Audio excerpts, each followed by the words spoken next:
المصريين مش ولاد ناس، وعمرهم ما كانوا ولاد ناس.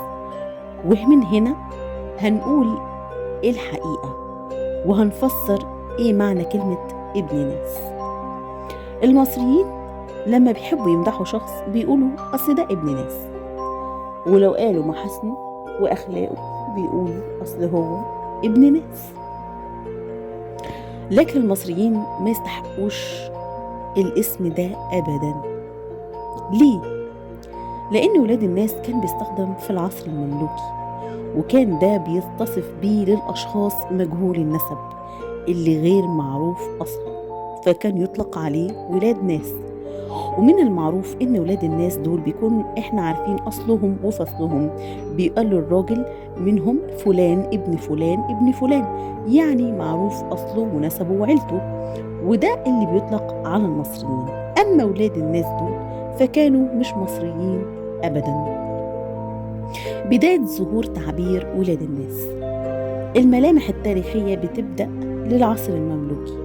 في حكم مصر كانت مجموعة من السلاطين المماليك كانوا بيحكموا مصر. لما يجلس على العرش بتاعه بيأتي بمماليكه اللي هم الصبيان، وفي الغالب بيكونوا من الشباب المرتزقة مجهول النسب، وللأسف كان بيعطى ليهم الصلاحيات واسعة النفوذ، وبيكون لهم قوة في البلاد. وبمجرد انتهاء حكم السلطان المملوكي يتولى حكم مصر سلطان مملوكي جديد، فالأخير بيقوم بعزل المماليك وحشيته، وبيقوم في طردهم من خارج القلعة، وكان وقتها رمز الحكم والسيطرة في اللحظة دي. ويعود المملوك السلطان ده للشارع من حيث أتى.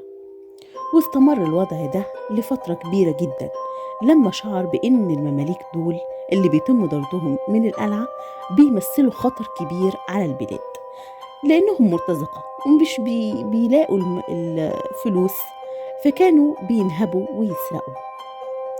لذلك أطلقوا عليهم ولاد الناس، وتم تسميتهم ولاد الناس رسميا لما أصدر أحد سلاطين المماليك إنهم يعملوا لهم زي صندوق، والصندوق ده بيتم فرض فيه مرتبات لولاد الناس دول. واستمر الوضع ده فترة طويلة جدا لحد لما تزايد عدد السلاطين اللي بيسقطوا، وتزايد معاهم حجم الرجال دول اللي هم ولاد الناس. وظل ولاد الناس على الحال ده لحد لما سقطت دولة المماليك على يد العثمانيين، وانتهى وجود مصطلح ولاد الناس كمصطلح رسمي متداول في السلطة.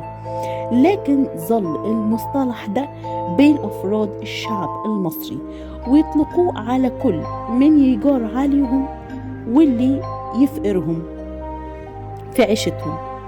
وسبحان مغير الأحوال، ويكون المصطلح ده بيتقال عكس تماما لمصطلح ولاد الأصول. لذلك ولاد الناس دول معلومة تاريخية بتقول إنهم لفظ غير جيد بالمرة. لذلك لما واحد يقولك أنت ابن ناس قل له لأ، أنا ابن أصول. كانت معاكم خوارزمية.